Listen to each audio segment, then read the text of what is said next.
Maya Pabengi, Pampanga, magandang gabi Central Luzon. Sa ngalan po ni Koyang Justin Dizon, ako si Liana Canilaw. Ito ang POV, ang pinakabagong news program ng CLTV 36. Narito na po ang mga balita at impormasyon na kailangan niyong malaman ngayong araw. Sinuri at hinasa ang kakayahan, kahandaan at teamwork ng SWAT units ng Police Regional Office o PRO3 sa pagsasagawa ng Specialized Tactical Operations sa 3-day SWAT Fit Tactical Game 2 na ginanap nitong nakaraang linggo. Ginawa rin ito upang masiguro na handa silang rumisponde sa anumang banta o sitwasyon na maaaring makaapekto sa seguridad at kaayusan lalo na po sa papalapit na 2025 national and local elections. Narito pong report. Kulang sa 5 buwan bago ang national and local elections, puspusan na paghahanda ng kapulisan upang masugpo ang iba't ibang grupo ng kriminal sa Region 3. Bahagi ng kanilang mga pagsasanay ang isinagawang SWAT Fit Tactical Game 2 nitong Biyernes, January 3 hanggang Linggo, January 5. Kasama sa mga kalahok ay ang SWAT units mula sa Regional Mobile Force Battalion, Police Provincial Offices, City Police Offices at guest SWAT teams mula sa National Capital Region Police Office. Kaya kailangan, itong laro na ito ay makabuluhan. Makabuluhan in the sense that you can measure your skills. No? Makikita mo, ano ba ako? Proficient pa ba ako pag member ka ng SWAT? Kaya pa ba ng katawan ko? Kaya pa ba ng mental attitude ko? Can I still operate the high-performance equipment? Ayon kay Police Regional Office o PRO3 Director Police Brigadier General Rodrigo Maranan, kailangan laging handa ang kapulisan, lalo na ang mga response o tactical guys para sa mga high-stakes event. Bukod pa rito, nakatutulong din daw ang naturang aktibidad sa paghubog ng bond at camaraderie ng bawat isa. Samantala, hinimok naman ni Maranan ng Direktor ng Provincial at City Police Offices na mag-provide ng dekladad na equipment sa kanilang mga tauhan para sa kanilang mga operasyon. This is a noble project because no amount of money can equate to saving lives of our tactical guys. Diba? Pag tinipid mo itong mga tactical guys, yung mga high-risk operators, ang kapalit niyan ay buhay. So, kahit mahal yan, kaya naman natin bilhin natin to protect these people. Kasama sa mga sinuri sa SWAT Fit Tactical Game 2 ang tactical abilities ng mga partisipante, partikular na sa close quarter battle, night combat operations, precision shooting at iba pa. Liana Canilaw, CLTV 36 News.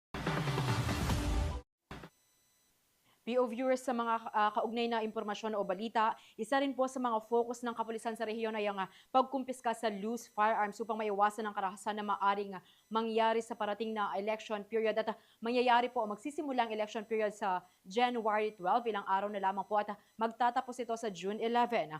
At sa kasalukuyan po, aabot na raw sa mahigit 2,000 mga baril ang kanilang nasamsam at patuloy po ang kanilang ginagawang operasyon para rito. Narito pong report.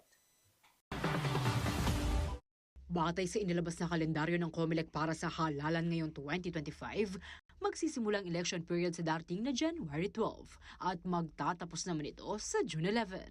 Sa panahong ito ay patutupad na rin ang ilang restrictions, gaya na lamang ng gun ban. Kaugnay nito, patuloy ang ginagawang preparasyon ng Police Regional Office o PRO3. Nasa end stage na tayo ng ating preparation dahil papasok na po yung ating tinatawag na election period sa January 12. Nauna nang sinabi ng kapulisan na isa sa kanilang focus ang pagkumpiska sa loose firearms sa rehiyon. Ang loose firearms ay tumutukoy sa mga baril na walang kaukulang lisensya o permit mula sa gobyerno.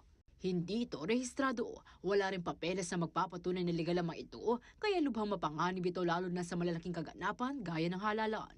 Upang mapigilan ang paggamit nito sa krimen at karahasan, sinimulan na ng kapulisan ang pagkumpiska sa mga loose firearms. Ayon sa direktor ng PRO3 na si Police Brigadier General Rodrigo Maranan, nasa mahigit 2,000 na ang kanilang nasamsam. Alam natin yung loose firearms ay yan ang tinatawag nating risk factor, no? Kailangan makuha natin lahat ng mga loose firearms sa mga masasamang tao, sa members ng gun for hire, sa mga criminal gangs, drug syndicates, kailangan natin makuha yan. Nasa ganoon, hindi yan magamit sa paghahasik ng lagim sa darating na 2025 election. Samantala sa mga nakalipas na halalan, isa ang probinsya ng Nueva Ecija sa mga pinakabinabantayan. Kaya naman, nag-deploy na raw ng karagdagang 200 police personnel sa nasabing lugar. Nagbigay naman ng payo si Maranan sa publiko at hinimok niya ang mga ito na maging law-abiding citizens para mapanatili ang kaligtasan at kapayapaan sa bawat komunidad.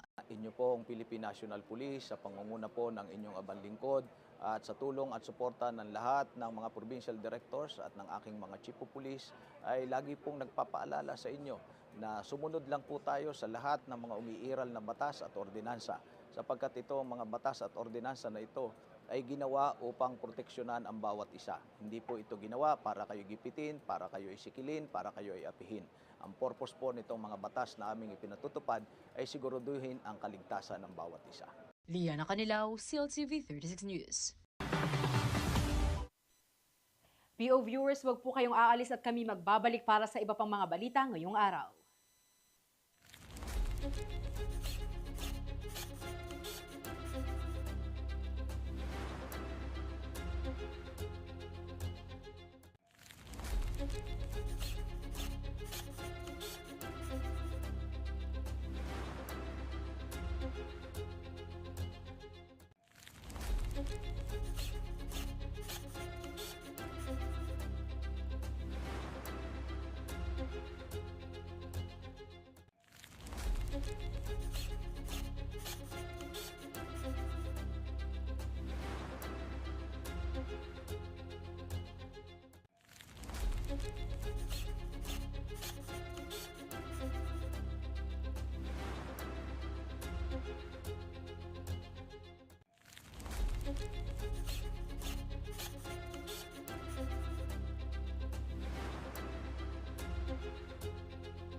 Kabale, nagbabalik po ang POV at sa iba pang mga balita ngayong araw, dumadaing po ang mga naninirahan sa Doma Luis o ang mga barangay ng Santo Domingo, Santa Maria, Lourdes at San Isidro dahil sa mabahong usok na kanila umanong naaamoy gabi-gabi. Bunsod nito, nagsumite ng report ang mga opisyal ng mga nasabing barangay sa Provincial Environment and Natural Resources Office o PENRO para maimbestigahan ang pinagmumulan ng amoy. Ngayong Lunes po, January 6, isang pulong ang ikinasa ng Sangguniang Palalawigan na dinaluhan naman ng mga Municipal Environment and Resources Officers yung mga miyembro po ng San Simon at Minalin, ilang mga representante ng Environmental Management Bureau o EMB ng Department of Environment and Natural Resources o DENR at ang mga naturang barangay captains na nagbasa ng report. Batay sa inisyal na inspeksyon, napag-alamang galing ang amoy sa isang pabrika sa San Simon na naglalabas ng malaking volume ng usok. Ayon sa DNR-EMB at sa Menro ng San Simon, February 2024 pa nang ipasara ang pabrika dahil kulang ang permit ng mga ito. O kulang po ang mga permit nito. Ngunit itong December 5, humingi umano sila sa EMB ng 2 weeks na temporary permit para sa preventive maintenance ng kanilang mga makina at matapos ang 2 linggong palugit nito, nakitang nag-ooperate pa rin ang pabrika. Ngayong umaga, January 6, muli lang ipinasara ng DNR-EMB ang pabrika. Magpapatuloy pa rin ang monitor ng Menro ng San Simon at Minalin. Pakinggan po natin ang naging pahayag ni Attorney June Canlas, ang 3rd District Board Member ng Pampanga at si Engineer Art Punsalan, ang Provincial Officer ng PG&RO Pampanga. Yung masamang simoy ng hangin na naamoy nila, no? Parang amoy ng nagsusunog ng gulong. Agyat na nagpatawag ng pagpupulong si Art at kasabay no ng pag-inspeksyon doon sa areas kung saan allegedly nanggagaling yung masamang amoy. But after the 2 weeks, nag-operate siya without the approval or permit na inisyu ng local government at saka ng EMB. So yun ay isang clear violation, kaya pinadlock siya ulit. Usapan namin with our PG&RO na magkaroon ng isang monitoring unit na sasalihan din po ng San Simon at ng Minali. Yun ng San Simon, magkoconduct po kami ng mga independent monitoring po namin based doon sa kung anong oras po nag-ooperate itong mga ganitong klaseng establishment po.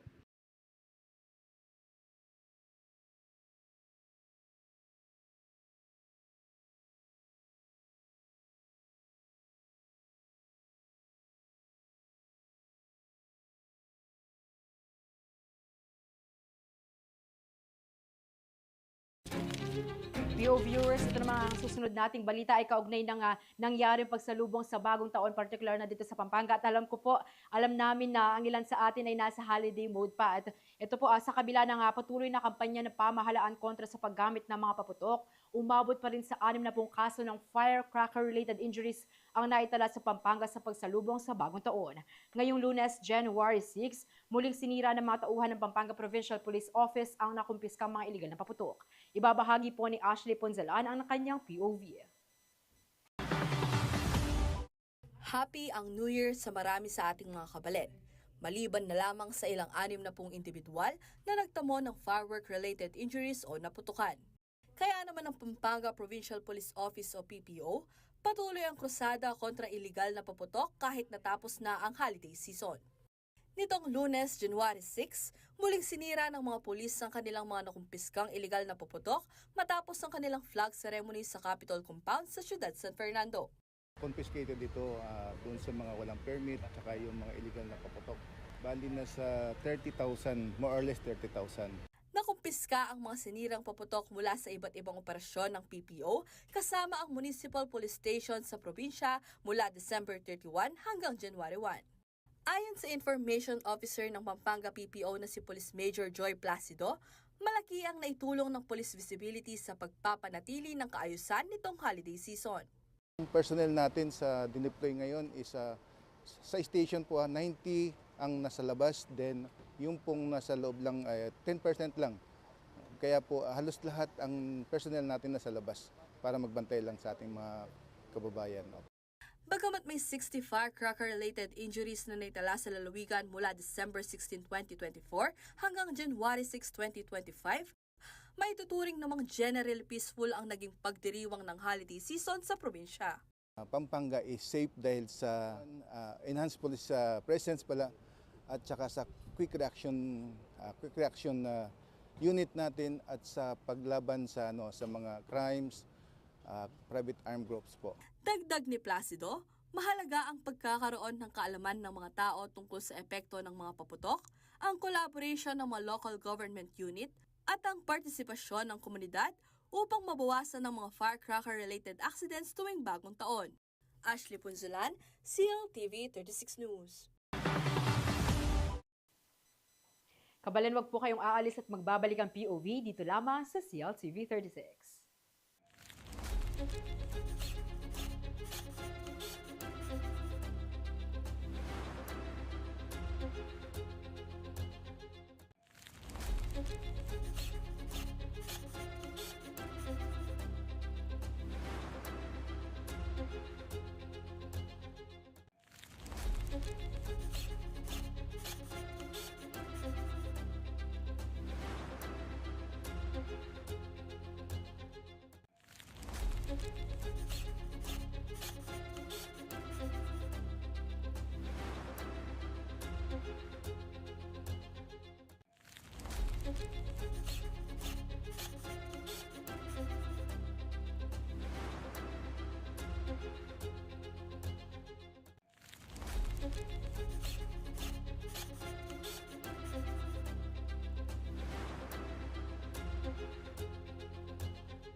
And we are back, PO viewers. Sa iba pong mga balita, pinag-iimbestigahan ni Senior Deputy Speaker at Pampanga 3rd District Representative Aurelio Dong Gonzales Jr. kay PNP Chief Romel Marbil ang umano'y death threat na natatanggap ni Kapitan Amando Santos ng Barangay San Agustin, Ciudad San Fernando.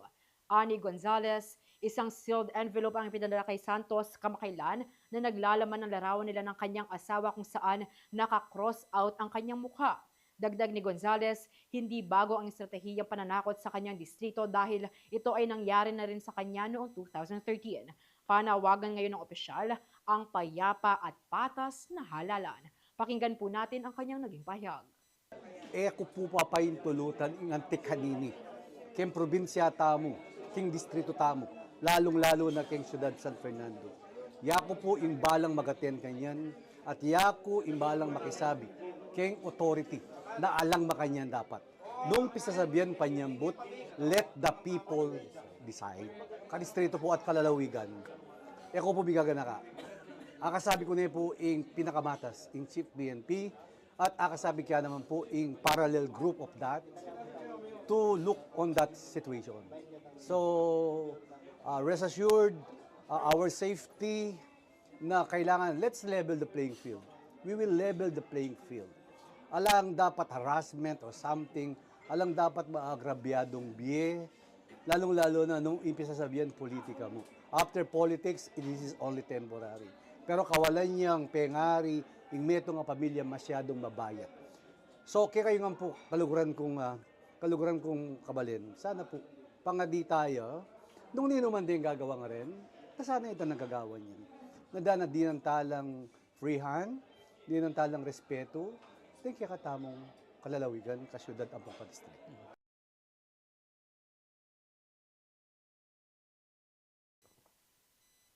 Kabaleng, ito pong susunod namin ibabalita sa inyo. Sigurado po yung ating mga kabaleng motorista at mga biyahero ay magkakamot po ng ulo dahil sasalubungin ng taas presyo sa produktong petrolyo ang mga motorista sa pagsisimula ng 2025.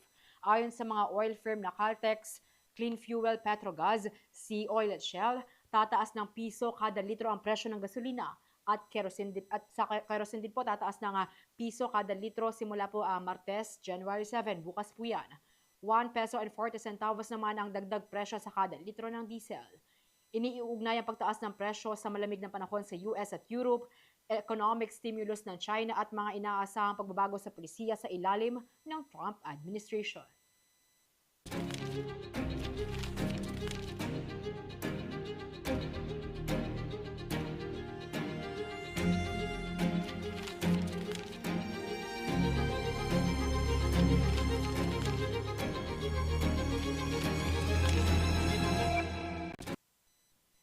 Ito po para sa kaalaman po ng publiko, nilinaw po ng Environment and Management Bureau o EMB ng Department of Environment and Natural Resources o DNR na hindi sila konektado sa GCash o anumang aktibidad na kaugnay nito. Ito ay kasunod ng kumakalat na fraudulent o peking email kung saan manghihingi ng GCash account information ng sender na mula umano sa EMB Central Office Support. Paalala ng DNR EMB sa publiko na huwag basta-basta maniniwala sa mga ganitong mensahe. Iwasan ang pag-click ng anumang link at huwag magbigay ng impormasyon dahil posible umunong phishing attempt ito upang manakaw ang inyong personal o financial details. Mainam na i-report na lang po ito sa email provider bilang spam o phishing.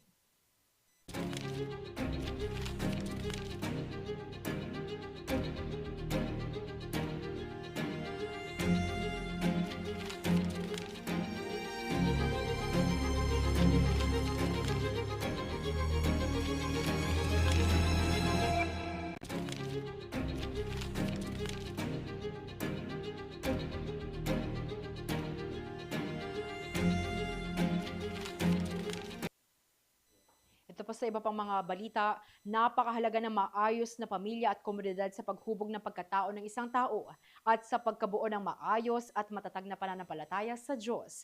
Ito ang binigyan diin sa humilya ng bagong cardinal na si Apong Ambo. Para sa buong detalye, narito po ang report ni Ashley Punzalan. Ang mga Tagalog, they ask it this way, taga saan ka? But we Kapampangans, we say, nukataw? And literally, it means, where are you a human being? But I think what we really mean is, saan ka ba naging tao? Saan ka ba natutong magpakatao? Bahagi ito na naging humilya ng bagong talagang cardinal na si Pablo Virgilio Cardinal David sa Thanksgiving Mass para kay Santiago Apostol sa Guagua, Pampanga noong December 30 ng nakaraang taon. Si Cardinal David o kilala bilang Apong Ambo sa kanyang mga kabalen ay tubong barangay Betis ng nasabing bayan. I think of Betis as the village in which I grew and became strong. The village that filled me with wisdom and awakened me to the fact that the favor of God was upon me. Sa kanyang animoy homecoming mass matapos basbasan ng Santo Papa at mapabilang sa mga bagong kardinal ng Simbahang Katolika, binigyang diin ni David ang halaga ng komunidad sa paghubog sa pagkatao ng bawat isa at pagkakaroon ng koneksyon sa Panginoon. And you know, the strategy of the evil one is to imitate the voice of God. So if you are not familiar with the voice of God, then you can be deceived. So do not allow yourselves to be confused. Nagpaabot din ng mensahe ang kardinal sa mga kabataan na laging panghawakan ang kanilang pananampalataya. In prayer, by listening to God's word, we become familiar with His voice. St. Paul says in Ephesians chapter 6, I leave this to you as a takeaway to conclude this reflection. In all circumstances, make it a point to hold on to your faith as your shield, to quench the arrows of the evil one. Put on the helmet of salvation and the sword of the Holy Spirit, which is no other than the Word of God. Ashley Punzalan, CLTV 36 News. Kabalen sa punto pong ito, usapang pangkalusugan naman tayo at nagpulong ang Department of Health o DOH at Provincial Government ng Pampanga ngayong Lunes, January 6, ukol sa dumaraming kaso ng ilang sakit sa lalawigan. Ayon kay Vice Governor Lilia Pineda, kabilang sa kanilang mga agenda ang pagbabantay sa mga tinamaan ng flu, dengue virus at sakit sa baga. Napag-usapan din ang magiging tungkulin ng lokal na gobyerno sa information dissemination kaugnay ng kumakalat na impormasyon sa umano'y bagong epidemya sa China. Ito po pakinggan natin ang naging pahayag ni Vice Governor dengue cases. Kahit na nung sakit from China o other country, dapat talaga 24/7 alert tamungan the family, the Department of Health, the health workers, barangay officials, the LGU. Sinabi ko naman lagi kay medical mission ko kay ba't na ning COVID? Dapat maging aral na kay katamo yan. Uli mo nga lana, mo niya si kasuan yung family mo kay health na. Dapat sabi ko, lagi yung pakiramdaman, ing sakit na nadaramdaman na ning kay pamilya. Kabalen, maraming salamat po sa inyong pagsubaybay sa Point of View. At samahan niyo po kami muli bukas para sa iba pang mga balita at impormasyon na kailangan niyong malaman sa pang-araw-araw. Muli ako po ang inyong lingkod, Liana Canilao.